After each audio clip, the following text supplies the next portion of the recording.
Welcome back to Just Blazor Programming, and today I want to thank you guys for the 700 subs.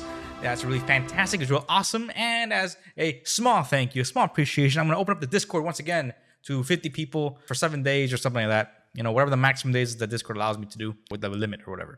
So go on if you want to be part of the Discord. I'm usually there, and there's people there. So if you got technical questions, shit like that about Blazor, then go ahead, ask your questions. You might get a good answer once in a while. You know what I mean? Anyways, let's on to the video. Today, we're going to be discussing Blazor Security, my opinions on it, and specifically, I'm going to go into a back and forth I had in the comment section with someone who called me out on my video, the Blazor hack video. If you haven't seen it, check it out. In that video, he says basically I'm blowing things out of proportion.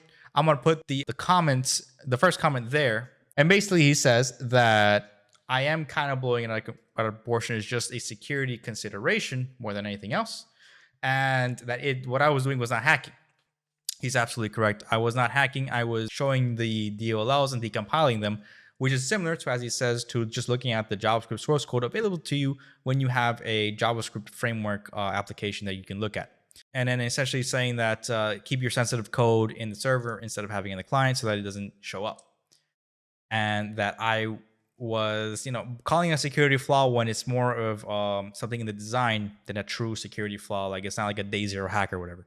And he's right. He's correct. I answer him in that, and I don't think that my answer, I'm going to take back my answer. There is some opinions about it because I'm a big stickler for security, but I'm going to get into that a little later. But he continues on answering me with my admittedly poor answer that the security flaw that I demonstrated, which is true, is that I put information in the shared project instead of putting it in like the server or whatever to show, how things can get exposed. Basically, anything that goes to the client side that isn't DLL in Blazor is going to be shown. However, if you do the same thing on the server side, you can't decompile it. It's not going to be shown there. And I tried it out using the same strategy in the Blazor hack video, and it didn't work. So your information is more or less safe in the server as long as you follow, good practices and stuff. As long as you don't have sensitive information on the client side, you are basically good when it comes to Blazor security. He continues on by saying that basically what I'm doing is a little bit of clickbaity. He's right. I am a little sneaky sometimes. Maybe not that sneaky because he caught me. But essentially, at the end of the day, he says that this is not a security flaw. It is just a consideration for SPA frameworks, regardless of Blazor or JavaScript or whatever. They'll have the same problem. They all show the source code on the client side on the browser, and then whatever you do, you should do it in the server. And you know what? On the 2 comments that he did, he's 100% right. 100%. He is right on, how to approach the situation. He's right on looking at this as a consideration more than a security flaw, like the way I was doing it. And he's right about me using it as a clickbait. Yes, I am sneaky like that. I am a YouTuber who's trying to get a little bit more attention, and unfortunately, that's the way you gotta go. I believe showing you how to obfuscate your Blazor client side and giving you an option to obfuscate it is important because JavaScript has options to obfuscate their client side source code for whatever your purpose is. And I did mention in the video later on, admittedly, that no one ever watches past 5 minutes, that the scenario in which I'm trying to help is a scenario where you don't want any code to be exposed, not even your front end code. And there are 2 scenarios where this comes to mind. The first one, and the more specific one that I bring up, is a proprietary project or proprietary product that you have. When you work with other clients, they might want to consider this important because they are selling this product out to other people. I've been in companies that do this, that they license out their product to someone else, and now they have, the source code or the binary, whatever it is. They can do whatever they want with it. But it is still proprietary. Is still, you don't want to expose anything whatsoever on that side. And if you do, you might come into legal troubles and stuff like that. There are things that are that go beyond, let's say, the scope of just security when it comes to this scenario. It is also legalities. Is also, whatever practice that the company you want to work for is doing. So obfuscation is important because that gives you a layer of security. Admittedly, it's not, hack proof or whatever, but it does make your code a lot harder to analyze, which comes into my next thing. Analyzing code, even from the client side, can be important to people who might want to break into your software. This is another security consideration. Admittedly, I will say this here to my friend who put the comment up, and I thank you for it. You gave me some content here, and you are correct after all. that this is a scenario that might be blown out of proportion and it might not be for everyone to use. Like, you don't have to go out of your way to obfuscate your client side code as long as you put your sensitive information where it needs to go, which is not in the client side, and you protect the information, all that stuff, and all that good stuff. The thing is, there are cases apart from the proprietary information where you want to keep your information as obfuscated as possible. Now, whenever I worked on other JS frameworks, I used to obfuscate them like all the time before they get set out to production because it was easy.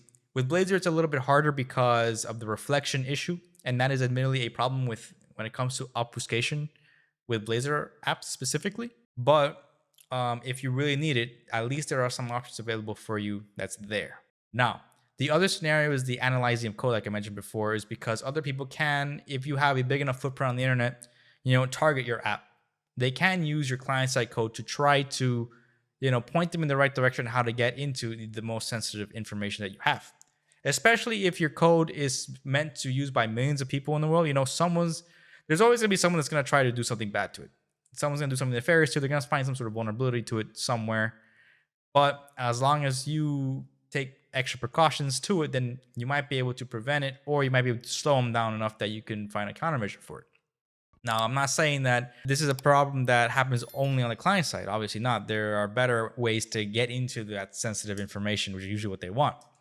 But on the client side, it can allow them to analyze it, use maybe heuristics here and there to see where you might want to point the code to go, or, how exactly you program.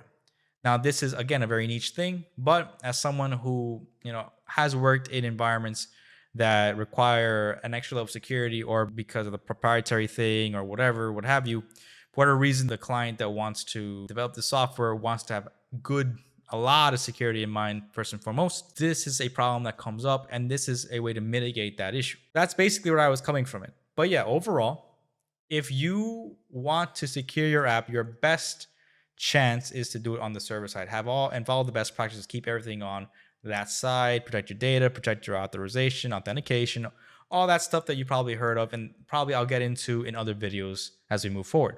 But when it comes to obfuscation is just an extra layer of security, because it's basically the equivalent of locking your car. People who want to break into it are going to break into it, right? But it's much harder to break into a locked car than an unlocked one. So being able to analyze your code easily is a way that people can try to find vulnerabilities to try to get into your server. They'll figure out what your API calls and stuff like that are. Well, they might do that anyway because of packet tracer, man in the middle, all that stuff. But assuming that the only thing they have to go on is your client side, you want to give them as little as possible to work off of. Now, again, that might be my paranoia, and that might be my experience working with other companies who do the obfuscation. I still think it is an important skill to understand and an important tool that you can have. You don't have to use this tool, but you have it there. And that is my security video today. And when it comes to these comments, I like your comments. I want you to keep commenting on them. And if you have a disagreement with me on something, or you're calling me, it's clickbaity, I'm not gonna lie to you. I bet the thumbnail is gonna be a little spicy, maybe, to get the attention. That is what I gotta do. But I want to at least deliver value to you guys in some way, shape, or form. At least inform you, because you know what? Not a lot of people know that the DLLs are exposed in the client side. Although I've seen my audience, you're a little older than most people, but some of you may not be as well informed in .NET, and it's the issues it might have, and this as a consideration. So I still think that I'm hopefully delivering value to, even though I might be, being a little hyperbolic in my things. And I also wanted to ensure that when it comes to, this person who commented it, I have no bad blood or whatever, or bad feelings. In fact, I love it when people critique me, because then I have to reflect back on it. And then maybe, just maybe, I get a video like this out, and I can explain my, the way I was thinking about it, and then hopefully clear the air when it comes to the situation, when it comes to security, at least in Blazor. And with that, I don't think I got much else to add to this. When it comes to the Blazor hack video, or when it comes to the video that comes after it that teaches you how to obfuscate it, the whole point is just to give you an extra layer of security for your code. Admittedly, there are better ways to protect your code and better practices that you should consider first. But this is just an easy tool that you can add onto your repertoire. And not a lot of people like to think about obfuscating your code that much, when you work in frameworks like JS or in Blazor, which I think is a shame, because I think that you're missing on something that you could use that could maybe solve a problem in the future or prevent one if you're in the right environment. But that's all I gotta say. When it comes to this person who commented on, thanks. You know, I like your comment, and I like the fact that you're straight up, straightforward, and very articulate on what you were saying. And you're right. All right, you win. But anyways, next video we're gonna do some more tech stuff, and that was it. Hopefully you enjoyed it. I wish I took this out on 420 so I could make some jokes, but it's probably gonna come out on 421, so that sucks. You know, it's all, you know. Goodbye.